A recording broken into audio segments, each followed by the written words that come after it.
brought to you by Nova शुद्ध घी। जब जब खाए दिल खुश हो जाए, सदियों का नोवा शुद्ध देसी घी, सपना स्वस्थ भारत का। I love घी घी घी घी घी। साथियों, आपकी ये विधानसभा वर्षों तक आम आदमी पार्टी के बड़े बड़े वाले नेताओं के पास थी, पर वो बड़े बड़े नेता जब जनता का सामना करने का वक्त आया तो भाग खड़े हुए कि नहीं हुए? बहुत बहुत नमस्कार।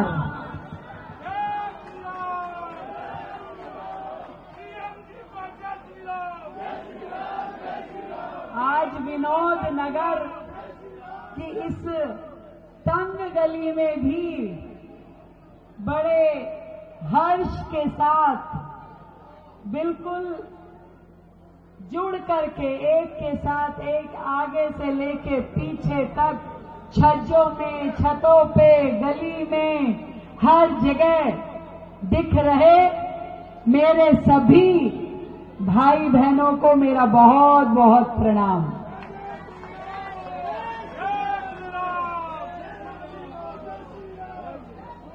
मैं विनोद नगर के अपने सभी साथियों को, बहनों को, जो बहुत ही प्यारी लग रही हैं, भाई एक जैसी साड़ी पहन के तैयार होके आई हैं, और इस क्षेत्र के हमारे बहुत ही लोकप्रिय सांसद भाई हर्ष मल्होत्रा जी, एक बार जोरदार ताली बजाओ भाई। पूरे देश में खूब सुंदर काम कर रहे हैं और उतना ही साधारण व्यक्ति बन करके आप लोगों के बीच में दिन रात काम कर रहे हैं। मैं चाहूंगी जोरदार तालियां हमारे विधायक भाई रविंद्र नेगी जी के लिए बजाइए, जो 24x7, मुझे कई बार लगता है ये हनुमान जी हैं कि इनके बारे में तुम सोचो और ये प्रकट हो जाते हैं। ऐसे जनता के सेवक जो लगातार लोगों के बीच में रह के उनका दुख दर्द समझना, उनकी बात सुनना और उनकी समस्याओं को समाधान देने का काम करते हैं। मैं बहुत साधुवाद देना चाहूंगी हमारे जिले के अध्यक्ष भाई विजेंद्र धामा जी को, हमारे साथी अनिल गोयल जी को, रवि कांत जी को, योगिता जी और नरेश जी को और नसीब सिंह जी को, जिन्होंने इस क्षेत्र में लगातार कार्यकर्ताओं का उत्साह वर्धन करने का काम किया है। हमारी प्रत्याशी, भाई किस किस को प्रत्याशी सबसे अच्छी लगी? हमारी इसलिए, अरे जिस बात सुनो भाई, ये जो मुस्कुराती है ना, तो ऐसा लगता है कि एक स्नेह की ममतामयी छांव हमारे सामने खड़ी है, जो आपकी समस्याओं का समाधान भी करेगी और आपको लाड और दुलार के साथ में एक स्नेह भाव में ऐसी जनप्रतिनिधि मिलेगी जो बहन और मां के रूप में लगातार इस क्षेत्र के लिए काम करेगी। पहले भी आप निगम पार्षद रही हैं सरला जी, तब भी आपने इस क्षेत्र के लिए बहुत मेहनत करी और इसीलिए शायद ईश्वर ने इस क्षेत्र के भले के लिए कहा कि भाई रवि नेगी गया है तो किसको लाएं, तो सरला जी उतर आई। और मैं समझती हूं कि इस क्षेत्र का सौभाग्य है कि ऐसी प्रत्याशी मिली है जिसने पूरे मन के साथ, जब वो पहले निगम पार्षद थी तब भी काम किया और अब भी पूरे सेवा भाव से अपने क्षेत्र के लिए डटे रहने का काम वो करने वाली हैं। भाई एक बार जोरदार ताली बजाओ भाई।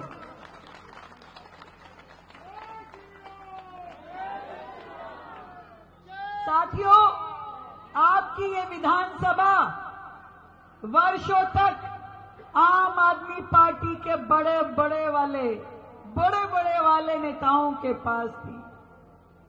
पर वो बड़े बड़े नेता जब जनता का सामना करने का वक्त आया तो भाग खड़े हुए कि नहीं हुए? भाग गए, क्योंकि उनको पता था कि उन्होंने इस क्षेत्र में काम किया ही नहीं है, इसलिए जनता को जवाब क्या देंगे। और एक आपके सामने वो प्रत्याशी भी है जो एक टेन्योर पूरा करने के बाद फिर आपके सामने खड़ी है, पूरे दम से खड़ी है, क्योंकि जिसने पहले काम किया है आज वो फिर से आपके सामने उसी सेवा की पात्र बन करके आ सकती है। मैं देखती थी कि जो पिछले विधायक थे सारा दिन टीवी पे चलना, सारा दिन अखबारों में छपना, हमने ये कर दिया, हमने वो कर दिया, पर जब इस क्षेत्र की हालत देखो तो पता चलता है कि सड़कें टूटी, नाली खराब, जगह जगह पे जल भराव, बुरा हाल है कि नहीं है? ये तो आपके वोट की ताकत ने, जब हमें ये जनप्रतिनिधि दिए, सांसद के रूप में हर्ष मल्होत्रा, विधायक के रूप में रवि नेगी, तब जाकर के इस विधानसभा का भला होना शुरू हुआ है। और ये विधायक आपका इतना मेहनती है, सारा दिन अपने क्षेत्र की फाइलें बना करके सड़कों का, नालियों का काम, बजट लेने के लिए पूरा दिन वहां पे सचिवालय के चक्कर लगाता है। और मैं आपको बताऊं, मैंने भी 40 करोड़ रुपए का फंड इस विधानसभा के विकास कार्यों के लिए दिया है और कह दिया है सांसद जी को भी और विधायक जी को भी, कहीं भाई ये कड़ी पूरी करो। निगम पार्षद, विधायक, सांसद, मुख्यमंत्री और प्रधानमंत्री जी की। और मैं आपको ये विश्वास दिलाती हूं कि आपकी विधानसभा का, आपके इस वार्ड का कोई कोना भी खराब नहीं रहेगा, हर एक को फिर से डेवलप कराया जाएगा। सारी गलियां, सारी नालियां, जो भी विकास कार्य इस क्षेत्र में चाहिए, आप उसके लिए फाइल बना के लाइए, बजट देने की जिम्मेवारी मेरी है। वर्षों से जो यमुना पार विकास बोर्ड पिछली शासन के दौरान पिछली सरकारों ने बंद कर रखा था, डब्बा बंद था, क्योंकि विकास कार्य तो उनको करना ही नहीं था। जब आपके वोट की ताकत से दिल्ली में 27 साल बाद भाजपा की सरकार बनी है, तब जाकर के हमने उस बोर्ड को रिवाइव किया, फिर से एक बार यमुना पार विकास बोर्ड का गठन किया और उसमें 1000 करोड़ का फंड देने का पहल की है।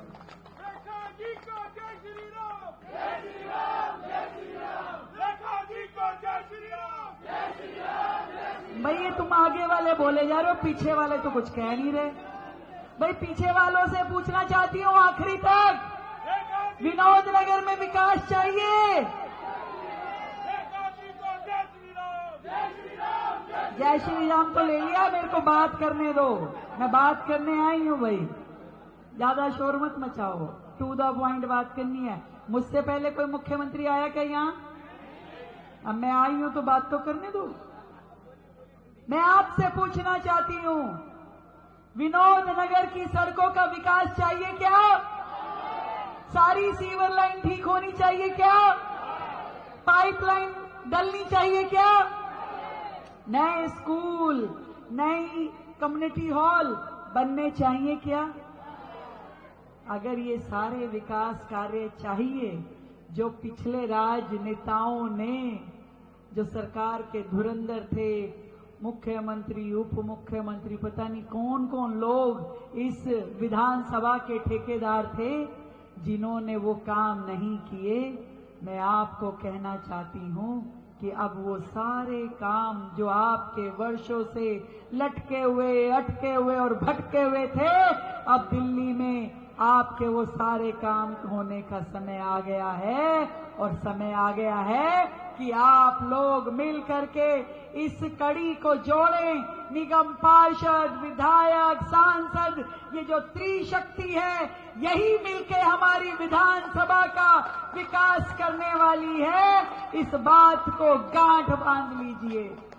30 तारीख का चुनाव है साथियों, और इस चुनाव में इस सीट का भाग्य लिखा जाना है।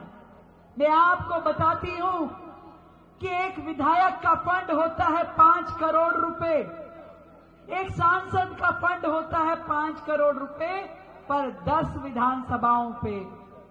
पर मैं ये सोचती हूं, वर्षों से दुखी हमारी ये विधानसभा के लोग जो चाहते हैं कि यहां विकास हो, मैं आपको कहती हूं कि कोई लिमिट नहीं है। जितना विकास कार्य करवाना है यहां पे करवाइए। आपकी ये मुख्यमंत्री दीदी आपके साथ खड़ी है। भारतीय जनता पार्टी जिंदाबाद, भारतीय जनता पार्टी जिंदाबाद। अनेकों चीजें दिल्ली में विकास कार्य जहां ठप हो गए थे, जो आयुष्मान योजना वर्षों से लंबित थी, हमारी सरकार ने उसको आने के बाद पारित किया और जनता को 10 लाख रुपए का मेडिकल बेनिफिट, किसी भी प्रकार की समस्या बीमारी हो जाए उसका खर्चा सरकार उठाएगी, इस योजना को पास किया। 70 साल से ऊपर के जितने बुजुर्ग हैं उन सब को भी इसी तरीके से आयुष्मान योजना के अंतर्गत लाया गया, ताकि उनको भी किसी प्रकार का इलाज चाहिए हो तो सरकार उनका खर्चा उठाएगी। जगह जगह पे आरोग्य मंदिर खोले जा रहे हैं जो अपने आप में प्राइमरी हॉस्पिटल हैं, और जितनी भी आपकी छोटी मोटी बीमारी वैक्सीनेशन होगा उसका प्रिवेंशन, उसका इलाज उन्हीं आरोग्य मंदिरों में हो जाएगा। अटल कैंटीन यानी गरीब व्यक्ति के लिए 5 रुपए में भरपेट खाना कभी किसी के विचार में नहीं था। पहली बार दिल्ली में 25 दिसंबर को अटल बिहारी वाजपेयी जी के जन्मदिन पे 100 अटल कैंटीन खोलने का कार्यक्रम दिल्ली में होगा। साथियों, दिल्ली जो देश की राजधानी है, सुन के हैरानी होगी आपको कि 78 साल की आजादी के इस सफर के बावजूद भी दिल्ली में आज भी आधी राजधानी क्षेत्र में सीवर की लाइनें नहीं हैं। आज भी आधी दिल्ली में पानी की पाइपलाइन नहीं है। यहां वहां सड़कें टूटी है। किसका काम था भाई? वो 11 साल वाली सरकारें भी आके चली गई। 15 साल वाली सरकार जो कांग्रेस की थी वो भी शासन करके निकल ली, पर जनता की सुध-बुध किसी ने नहीं ली। इस बार जब आपकी वोट की ताकत ने 27 साल बाद भारतीय जनता पार्टी को चुना, मैं आपको ये विश्वास दिला रही हूं कि इस 5 साल के कार्यकाल में न केवल दिल्ली का स्वरूप बदलेगा, बल्कि हर सड़क, हर गली, हर मोहल्ले की सुंदरता आपको खुद फर्क नजर आएगा। भारत माता की। दिल्ली में अनेकों समस्याओं का समाधान करना है। यमुना की सफाई, कूड़े के पहाड़, प्रदूषण, इतने सारी समस्याएं। मैं कह रही हूं कि भाई ये समस्याएं हमें दहेज में मिली, क्योंकि वो तो करके नहीं गए। और अब बिलों में से बाहर निकल के बोलते हैं 8 महीने में क्या किया, 7 महीने में क्या किया। अब उनको कोई बताए कि जब तुम 11 साल में कुछ करा नहीं, अब तुम्हें पूरा विश्वास है कि हम ही कर सकते हैं, इसीलिए पूछ रहे हो ना, तो हम भी तुम्हें विश्वास दिलाते कि निश्चित रूप में करेंगे, हर एक काम करेंगे, क्योंकि तुम्हारा ध्यान तो भ्रष्टाचार में था, तुम्हारा ध्यान तो जनता को लूटने में था। पर हमारी सरकार के एक एक जनप्रतिनिधि का ध्यान केवल और केवल जनता की सेवा में लगा है। तभी तो दिल्ली में जब से सरकार बदली है काम होते हुए दिखाई दे रहे हैं। वर्षों बाद दिल्ली में इतने भव्य तरीके से छठ मनाई गई, देखी कि नहीं देखी? पहली बार दिल्ली के इतिहास में कर्तव्य पथ इंडिया गेट पे 1.25 लाख दिए जला करके दिवाली मनाई गई और आसमान में 1000 ड्रोन्स के माध्यम से प्रभु राम की लीला दिखाई गई, जो दिल्ली ने पहली बार देखी। आज हम सारे त्योहार मिल करके मनाते हैं। हमारी दिल्ली में जितने राज्य हैं, उत्तराखंड के त्योहार मनाते हैं, महाराष्ट्र के मनाते हैं, गुजरात के मनाते हैं, क्योंकि दिल्ली तो एक मिनी भारत है, मिनी इंडिया है। यहाँ पे हर राज्य के लोग रहते हैं और एक भारत और श्रेष्ठ भारत के इस धागे में पिरो करके दिल्ली सरकार अब एक एक दिल्ली वासी जो यहाँ रहता है उसके सम्मान को बढ़ाने के लिए काम करती है। मैं आप सब साथियों को केवल इतना छोटा सा निवेदन करने आई हूं। साथियों, ये सरला जी बहुत ही अच्छी प्रत्याशी हैं, जिन्हें काम का अनुभव भी है और जिनकी नीति और नीयत दोनों स्पष्ट हैं, जनता के हित में हैं। और ये आपका एक वोट है जो इनको सदन तक पहुंचाएगा, जहां इस क्षेत्र की आवाज, दमदार तरीके से आवाज उठाने का काम बहन सरला चौधरी करेंगी। तो मैं आपसे पूछना चाहती हूं, भाई बटन दबेगा? कुछ आवाज कम आ रही है भाई, पीछे की नहीं आ रही, राइट की, लेफ्ट की, सबकी आनी चाहिए, तभी तो मुझे विश्वास होगा। नहीं तो भैया 40 करोड़ का फंड दिया है और इतना काम हुआ नहीं, क्या चल रहा है? 50 है क्या? अच्छा 10 कम कर दिए। और ये छोड़ेगा नहीं, ये और 50 लेके जाएगा, कहेगा दीदी अब तो ये वार्ड भी जीत गया, जिम्मेवारी बढ़ गई। चाहिए कि नहीं चाहिए? तो दिल्ली में और आपकी इस विधानसभा में विकास कार्यों को आगे बढ़ाने के लिए 30 तारीख को सब लोग मिलकर के अपनी प्रत्याशी सरला चौधरी को जिताएं और 1 नंबर का बटन दबा करके कमल का फूल बहुत बहुत धन्यवाद आप सभी को, बहुत साधुवाद। जब भाई हर्ष जी 3 तारीख को रिजल्ट जब आएगा ना, तो मेरे पास आपका फोन आना चाहिए कि दिल्ली की 12 सीटों में सबसे पहली और सबसे ज्यादा वोटों से जीतने वाली सीट विनोद नगर होनी चाहिए, विनोद नगर होनी चाहिए।